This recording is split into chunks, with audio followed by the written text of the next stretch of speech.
At this moment, you could be anywhere, doing anything. Instead, you sit alone before a screen. So what's stopping us from doing what we want, being where we want to be? Each day we wake up in the same room and follow the same path to live the same day as yesterday. Yet at one time, each day was a new adventure. Along the way, something changed. Before, our days were timeless. Now our days are scheduled. Is this what it means to be grown up? To be free? But are we really free? Food, water, land, the very elements we need to survive are owned by corporations. There's no food for us on trees, no fresh water in streams, no land to build a home. If you try and take what the earth provides, you'll be locked away. So we obey their rules. We discover the world through a textbook. For years we sit and regurgitate what we're told, tested and graded like subjects in a lab, raised not to make a difference in this world, raised to be no different. Smart enough to do our job, but not to question why we do it. So we work and work, left with no time to live the life we work for. Until a day comes when we are too old to do our job. It is here we're left to die. Our children take our place in the game. To us, our path is unique, but together we are nothing more than fuel. The fuel that powers the elite who hide behind the logos of corporations. This is their world, and their most valuable resource is not in the ground. It is us. We build their cities. We run their machines. We fight their wars. After all, money isn't what drives them. It's power. Money is simply the tool they use to control us. Worthless pieces of paper we depend on to feed us, move us, entertain us. They gave us money, and in return, we gave them the world. Where there are trees that cleaned our air, are now factories that poison it. Where there was water to drink, is toxic waste that stinks. Where animals ran free, are factory farms where they are born and slaughtered endlessly for our satisfaction. Over 1 billion people are starving, despite us having enough food for everybody. Where does it all go? 70% of the grain we grow is fed to the animals you eat for dinner. Why help the starving? You can't profit off them. We are like a plague sweeping the earth, tearing apart the very environment that allows us to live. We see everything as something to be sold, as an object to be owned. But what happens when we have polluted the last river, poisoned the last breath of air, have no oil for the trucks that bring us our food? When will we realize money can't be eaten, that it has no value? We aren't destroying the planet, we're destroying all life on it. Every year, thousands of species go extinct, and time is running out before we're next. If you live in America, there's a 41% chance you get cancer. Heart disease will kill 1 out of 3 Americans. We take prescription drugs to deal with these problems, but medical care is the 3rd leading cause of death, behind cancer and heart disease. We're told everything can be solved by throwing money at scientists so they can discover a pill to make our problems go away. But the drug companies and cancer societies rely on our suffering to make a profit. We think we're running for a cure, but really we're running away from the cause. Our body is a product of what we consume, and the food we eat is designed purely for profit. We fill ourselves with toxic chemicals, the bodies of animals infested with drugs and diseases.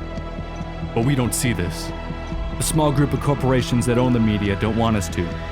Surrounding us with a fantasy we're told is reality. It's funny to think humans once thought the Earth was the center of the universe.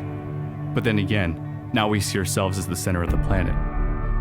We point to our technology and say we're the smartest. But do our computers, cars, and factories really illustrate how intelligent we are? Or do they show how lazy we become? We put this civilized mask on, but when you strip that away, what are we? How quickly we forget only within the past 100 years did we allow women to vote, allow blacks to live as equals. We act as if we're all-knowing beings, yet there's much we fail to see. We walk down the street ignoring the little things, the eyes who stare, the stories they share, seeing everything as a background to me. Perhaps we fear we're not alone, that we're a part of a much bigger picture. But we fail to make the connection. We're okay killing pigs, cows, chickens, strangers from foreign lands, but not our neighbors, not our dogs or cats, those we have come to love and understand. We call other creatures stupid, yet we point to them to justify our actions. But does killing simply because we can, because we always have, make it right? Or does it show how little we've learned, that we continue to act out of primal aggression, rather than thought and compassion? One day, the sensation we call life will leave us. Our bodies will rot, our valuables recollected. Yesterday's actions will remain. Death constantly surrounds us. Still, it seems so distant from our everyday reality. We live in a world on the verge of collapse. The wars of tomorrow will have no winners. For violence will never be the answer. It will destroy every possible solution. If we all look at our innermost desire, we will see our dreams are not so different. We share a common goal, happiness. We tear the world apart looking for joy, without ever looking within ourselves. Many of the happiest people are those who own the least. But are we really so happy with our iPhones, our big houses, our fancy cars?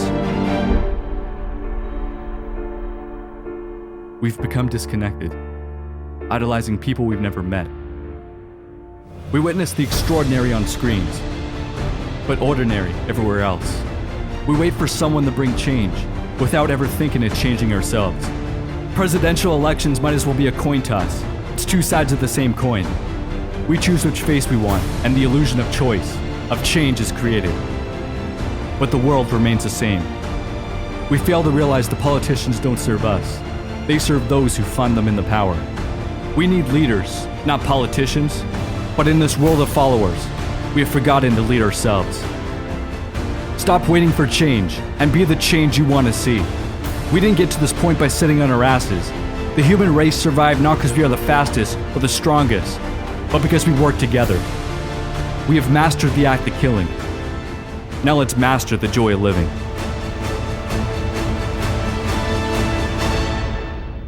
This isn't about saving the planet. The planet will be here, whether we are or not. Earth has been around for billions of years. Each of us will be lucky to last 80. We are a flash in time, but our impact is forever. I often wish I lived in an age before computers, when we didn't have screens to distract us. But I realize there's one reason why this is the only time I want to be alive. Because here today we have an opportunity we never had before. The internet gives us the power to share a message and unite millions around the world. While we still can, we must use our screens to bring us closer together rather than farther apart. For better or worse, our generation will determine the future of life on this planet. We can either continue to serve this system of destruction until no memory of our existence remains, or we can wake up, realize we aren't evolving upwards, but rather falling down. We just have screens in our faces so we don't see where we're heading. This present moment is what every step, every breath, and every death has led to. We are the faces of all who came before us. And now it is our turn. You can choose to carve your own path, or follow the road countless others have already taken. Life is not a movie. The script isn't already written. We are the writers. This is your story. Their story. Our story.